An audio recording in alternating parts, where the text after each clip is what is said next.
it is the time to start the panel discussion. So I'm welcoming Anistratova, our panel moderator. She's coming here. Okay, please give us a second to get ready. I'm also welcoming all the participants on the stage.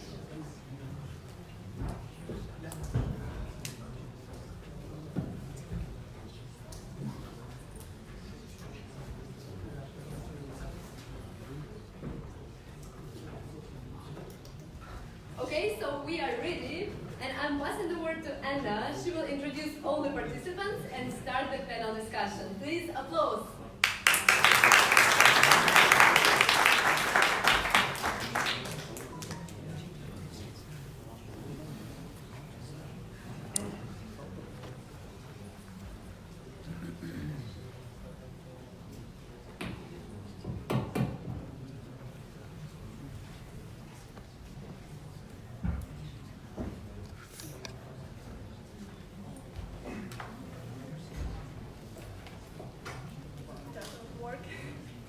Говори. Говори что-нибудь.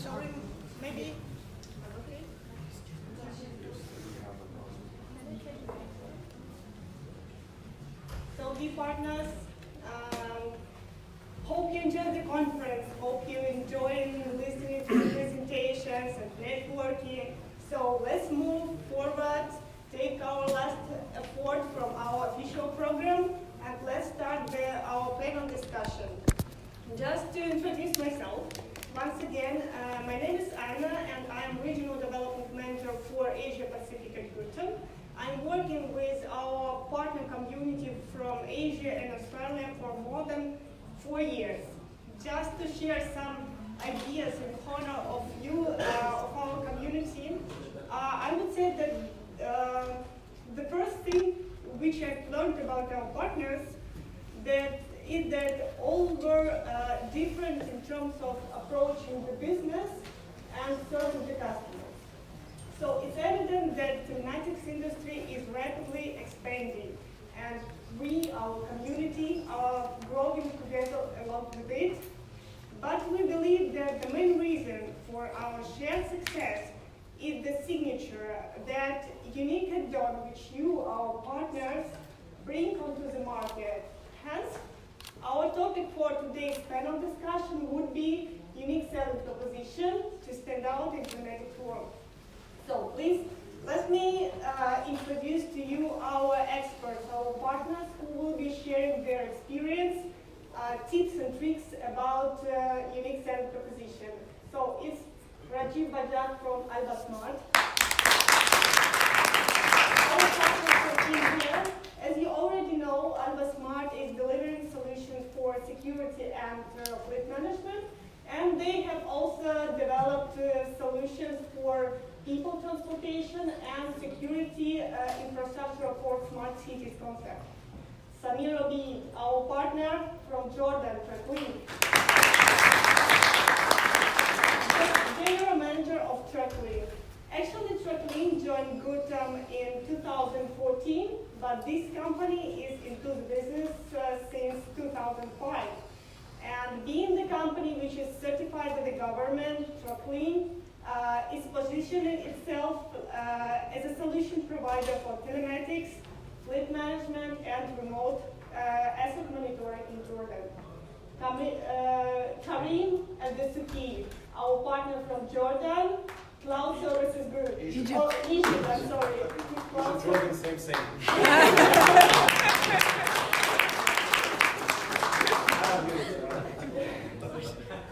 Okay, so Karim is really an experienced person.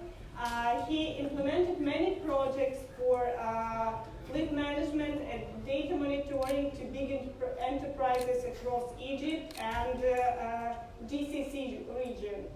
And Saif Ismail, Business Development Manager at Integrated Solutions, our partner in Iraq. Integrated Solutions joined Gurtam at 2012, Since our successful partnership started, they are a leading company in Iraq providing telematics services for both for public and private sector.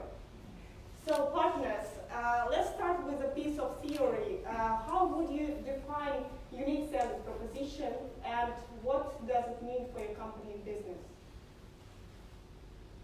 You want me to start? Yeah. Thank you. So, unique selling proposition. I would say it has to be an advantage both to you as a reseller, as a system integrator, as well as to the customer. Unless you are offering value which is more than competition, you can't sustain in today's competitive market. We started our business of fleet management in 2017 and we were pretty late. So we wanted to select USP. So selecting Vylon itself is a great USP and taking this to the market. So this is what we feel USP is all about. Yeah, it's stemming from our decision that we have to position Traklink as not a contemporary tracking service provider. We position Traklink as a solution service provider. So based on this, we realized the challenges and we wanted to make a differentiation of our company amongst the competition. So adding value to the tracking in the field of the telematics and IoT was essential for us to maintain the role, the leading role in Jordan. So that's basically it. I think when it comes to telematics, especially in our markets, where the culture and the customer perception is always skeptical, especially as the telematics still is in early stages. So what we did is that we made sure that our unique selling proposition is bold, aggressive, and tied to the ROI. So for example, if I may refer to the fuel consumption example, for example, the fuel consumption case. When we went to the customer, we agreed with the customer that we will share in the benefit. It's called benefit sharing. So whatever you are going to save, we're going to calculate it together. We're going to build for you the assumption, and we're going to share and take a margin or a part of your savings. So it becomes for the customer a unique selling proposition per se. It's not just a subscription, it's not just a costing or a sizing. It actually has something unique in it in terms of approach. But it has to, of course, be calculated very well from the provider and the client. But it has to be very aggressive and bold. Otherwise, it doesn't usually fly, especially in our markets where the customer perception is not easy to convince when it comes to IoT and telematics. Well, I'm going to define USP in general. Unless you can pinpoint what makes your business different, one of kind, you cannot target your sales effort successfully. So simply it can be defined as the key to effective selling. Now in integrated solution, we have been actively working to bring in the awareness of among our clients of what Gurtam is as a solution provider and what Vylon is as a solution, and how the merits of this system can be a key success factors in their projects. Okay. So consequently, if we are speaking about unique selling proposition, what criteria do you usually keep in mind while creating unique selling proposition? For example, if we are talking about your local market peculiarities. Specific. So USP cannot be generalized in your overall approach. You have to look at customer segment, what you want to address, where you are going, and you need to identify the pain areas, and you need to work on a solution which can help, which can do much better to the customer. For example, the time is gone for track and trace. You have to order, as Murtadha said, you have to offer faster ROI, for much faster return of investment. So you need to knit your proposition what more, what different you can offer to your customer. Adding to what Rajeev said is we get into the learning curve of that particular client, from what sector he's coming from, what are the pains they are facing, the challenges they are facing. And we try to learn the same language they speak. So we go back, we analyze, and we come up with a solution combined with a special accessory added to the tracking hardware, a special reporting to add on top of what's available with the VLON solution, with the use of the APIs and the SDKs we have. We come up, we approach the client with a total package solution in order to satisfy him that this is the best that can fit his needs and answer his questions. When we designed our unique selling proposition, or when we started to try and think how we could have a unique selling proposition, for us there are two criteria. The volume of the project is it big enough to calculate and to offer something like benefit share for a fuel consumption project of 1,000 trucks. So there is a calculation there. While in a project like, for example, the generators monitoring, we are helping the customer to improve maintenance. So calculating it quantitatively in terms of number is hard, it's difficult, and too risky for us, again, as a provider. So we started to have different unique selling propositions, like unique selling proposition, again, based on criteria. Building a criteria for the customer and the volume of the project, and what kind of ROI is going to expect, so that we can devise the right ROI that, again, as Mr. Sameer said, that speaks their language, that they can relate to. Well, for integrated solutions, we have chosen after-sales customer services to be our USP. So we provided the best-in-class customer service agreements, and this has helped us to, this has enabled us to, gain a lot of customer satisfaction and retention, and has given us the upper hand in the market as well. We have got many customers from our competitors because of this specific point. Okay, so basically, as you all said, there are different criteria, like just to summarize KPIs, after-sales support. So if we are speaking about customer support, how do you build your relationship with the customer? Do you maintain to keep your unique selling proposition active, to keep them with you? How do you build the relationship with the customers on the long run? So the relationship building starts from day one. The day you pitch in yourself in front of the customer, you need to understand what customer is looking for, how you stand apart from the competition, whether it's your hardware, whether it is software, whether it's your after-sales service, installation and execution process, what kind of CRM you're deploying to ensure that customer relationship is maintained. You need to explain all 360 degrees to the customer to add weight to your statement of USP. The way I see is, as today, as the technology, people are getting more and more tech-centric, as people are getting more and more mobile-centric, software plays a very big part in today's sale. Unless you talk about the capabilities of your application, unless you talk about analytics, what your application can offer, what value it can bring to the customer, you can't succeed. Otherwise, there are tens of thousands of manufacturers from east and west and everywhere. For system integrators, biggest USP is the software application. That is what we go with. Okay, we see the challenge with the clients in order to maintain the clients on board. It's a daily challenge that we keep on a close relationship with the client. getting a contract is a big challenge by itself.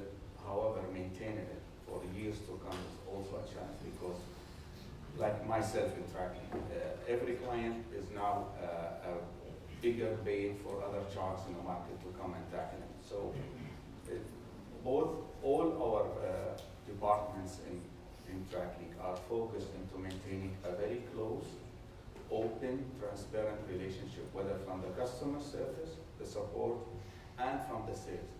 We have monthly scheduled visits, we have follow-ups, we have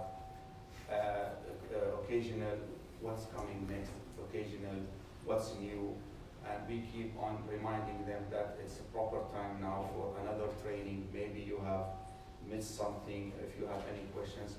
Basically, keeping a close relationship with the clients is essential to have a solid long-term relationship. And it helps you. We all know that we work in an environment with, it's not 100% bulletproof. For example, we had a very major setback in January 9, 2017. Our system was crashed. We lost the data. But we were, from day one, we contacted each and every client. We explained in simple terms, not in details, of what's happening, and we ensured them that we will be running their leads on operations as fast as possible. It took us 17 days, which is a very long time at that time. But honestly, we didn't lose one client because of the relationship that we have built from the past and the way we acted swiftly. And Gurtam helped us in that at that period very in all major areas. And they changed their procedural troubleshooting.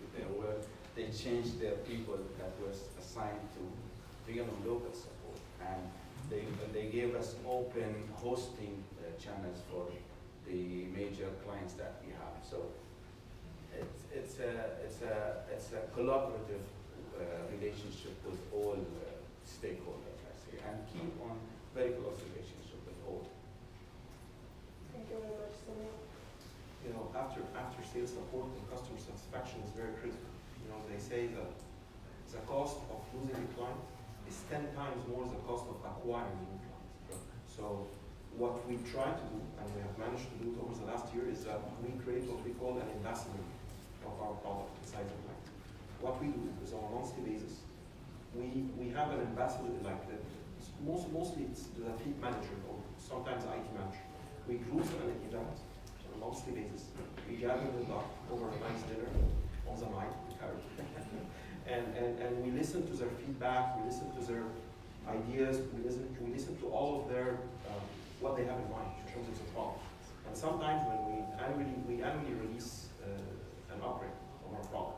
So sometimes we give credit, and that's true, to this group of ambassadors as a client. That this release is coming to you based on X ABC from company XYZ. You know.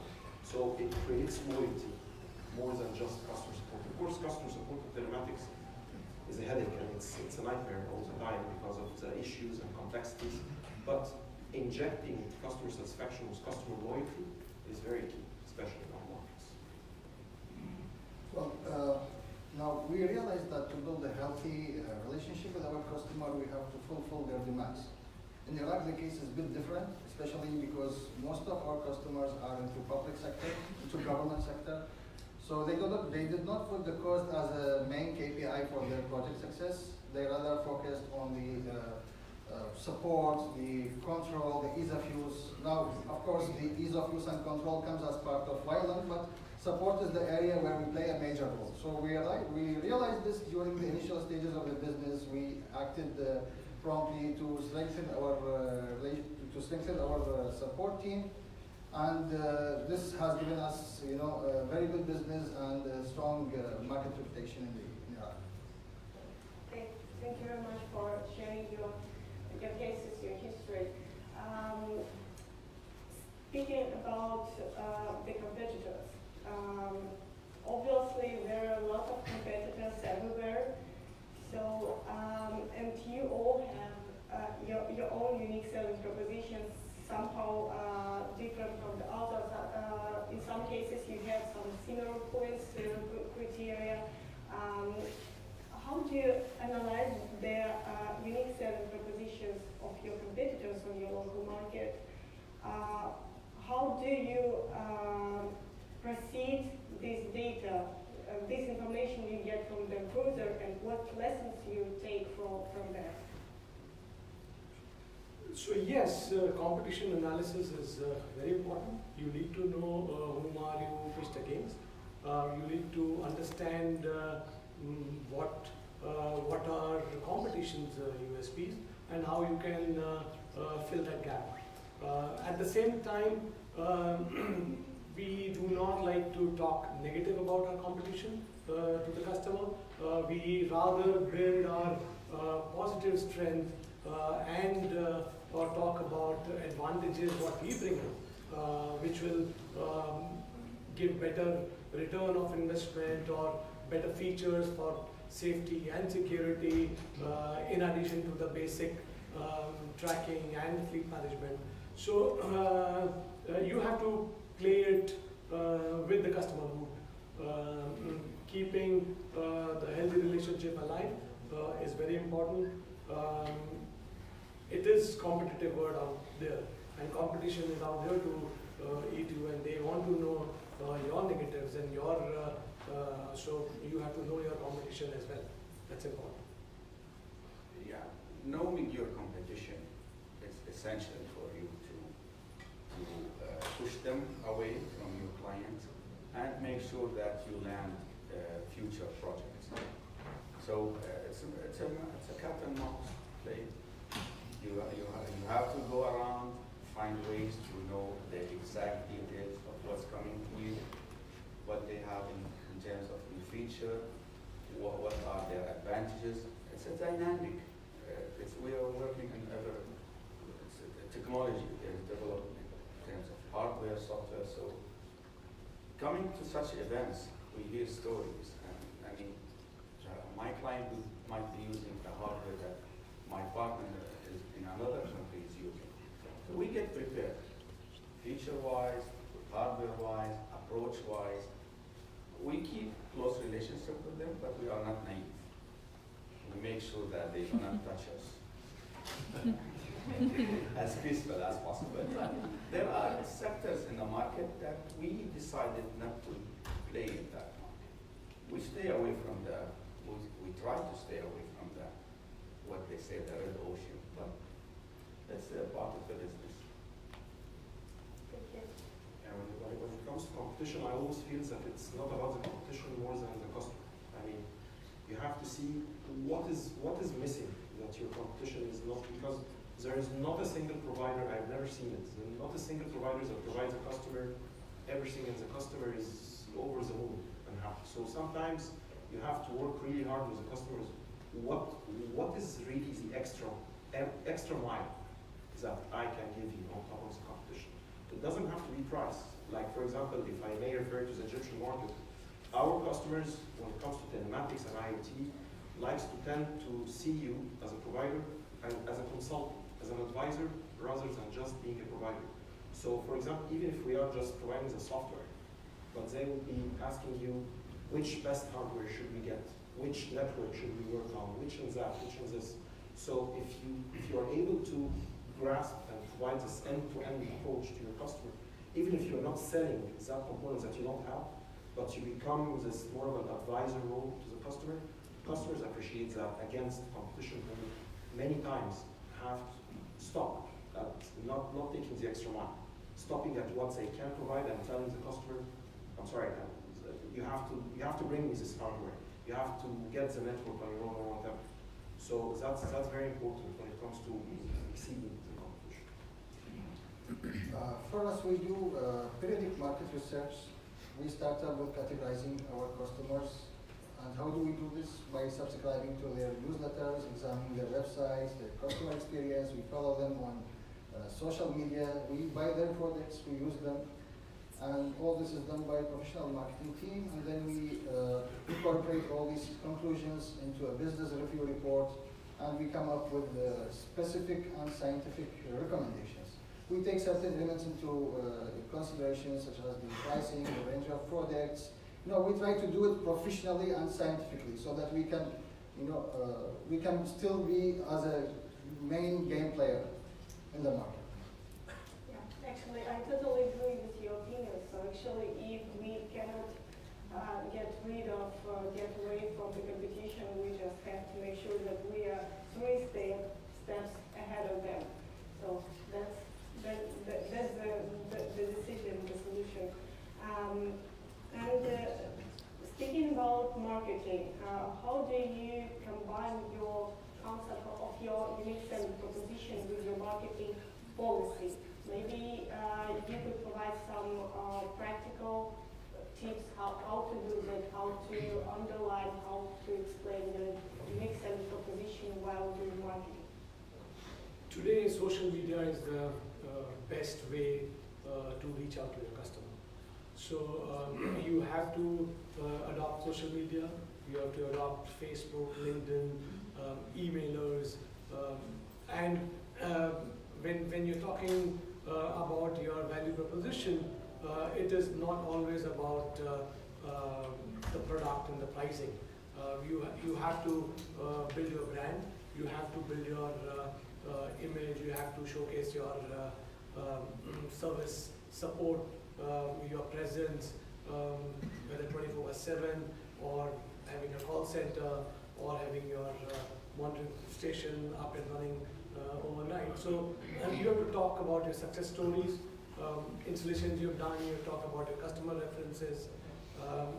You have to play as you are moving ahead, as you're growing your business.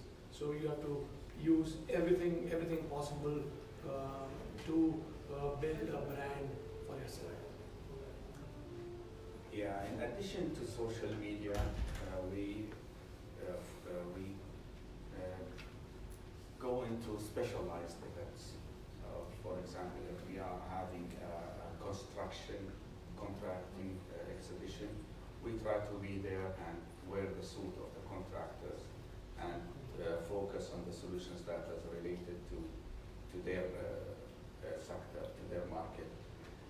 We try to like for the school transport management solutions, we try to go for the events that's related to schools.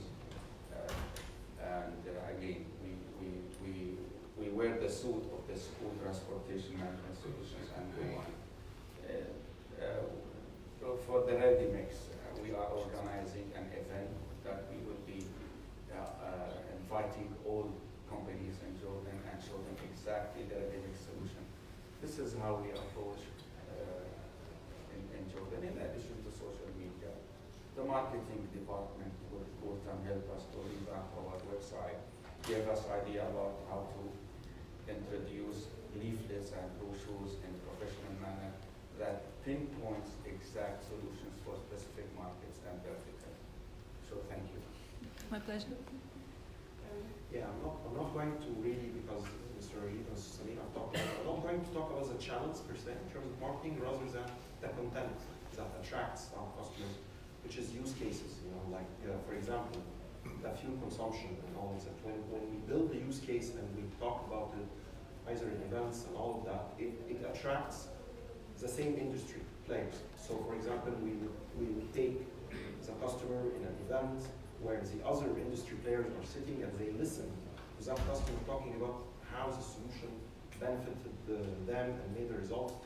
So it's a direct impact in terms of marketing. The customer, the competitor of that customer comes back to you and tells you, what did you guys do with them and how can we do it and all of that. And we were really happy when we saw that that's the way that Gurtam is really building in terms of use cases and customer success stories around the world. So we knew that we are doing this right, that this is the right way to do things. Yeah. Well, in our marketing strategy, we do not rely solely on the theoretical part in which presentations, demos, and brochures are provided. We listen carefully to the customer's objective, and we analyze the competitor solutions, their strength points, And then we focus on what's distinctive with our solution and how this distinction could be helpful to the customer. So we try to persuade the customer based on our strength points. Later on, we provide trial runs, focus trainings, and several follow-ups, and that's all before having any deal. With that, we help the customer to build a case study based on his own process, not a general case study, which will help the customer to take a decision and make his mind quickly. Okay, thank you very much. Fadhil, so actually we don't have too much time to talk more. Maybe you could share one example, an interesting example when your unique selling proposition helped you to close a deal, win a customer. So from your background, from your business. So not only one, each and every win which we do is. I have rolled that down, maybe just an example. Yeah. So when we started, we looked into the problem of school transport management. Everybody was just asking a GPS system. So we said we have to give more than just simple GPS tracking system. So we built entire value proposition around GPS and brought security, brought video, and brought all the features which would help parents. So parents would come and demand solution from the schools, and that's how we created demands and generation for our system needs. Yeah. Great. A client of ours that we have been targeting for over 6 years now, they are responsible of transporting ready meals to the army and special foreign envoys, military envoys. And they are following the Department of Defense Relations in Jordan. So it was very tough for those guys to convince them that we can satisfy their very hard conditions and needs. So with the help of the partners you have, me, OLJ, and Olga, they offered us, because we went to the compliant and said, we're going to put our money where our mouth is, and we're going to prove you that we can satisfy your needs. So we proposed to them that they will have a live demonstration for 30 vehicles for 6 weeks, and we will give them a free license and free support, free installation for 6 weeks. Now the project and the demo is for 70 plus units. We are entering the 6 months, but we are expecting the contract next week. We finalize the contractual issues, and with the help of StreamMax, escort people, we put the right product at the right environment, and we showed them all their needs are met according to DoD conditions and requirements. Great. Congratulations on that. The only example I have in mind is at a smaller scale is that the client, they wanted a temperature monitoring solution, like for equipment, and it was a bit in a remote area. So most of the competition didn't want to invest in a pilot on cost, and have put a lot of restrictions on the customer and going back to him a little bit delayed. So the customer was a little bit frustrated. So we went ahead and told the customer we will cover a lot of costs in terms of the travel of the technicians. They were in Aswan, so it was like in very long distance and very costly and in the summer and all of that. And we even put the software for free for a period of time. So as a total package, the customer appreciated our vision to do this pilot and take the risk and cover all of the expenses against competition who didn't want to take again the extra money. That's the example I have. Yeah, well, I guess we're running out of time, so I'm going to talk about it briefly. Earlier during this year, we helped the Ministry of Transportation to restore the services of Iraqi railway after a decade and a half being shut down post the 2003 war. And it was a really challenging project for us. when they approached us. We accepted it, but we had no idea on how to install these equipments into a railway system. We really had to reinvent the wheel. We had to do customizations in the hardware, in the tankers. Basically, it was more about control and controlling the fuel thefts that used to happen. And we have been successful in achieving big savings for the railway system, and it's running smoothly now. So we did not make margin out of this project. We really wanted to help the society. Thank you. Thank you very much. So partners, this is a very interesting discussion. Actually, thank you for sharing your experience, your tricks and tips about unique selling propositions. So hope that if anybody would like to ask you some more details, you will be open to share to our community. So we are a bit out of time. I would like to thank you for your participation. Thank you very much.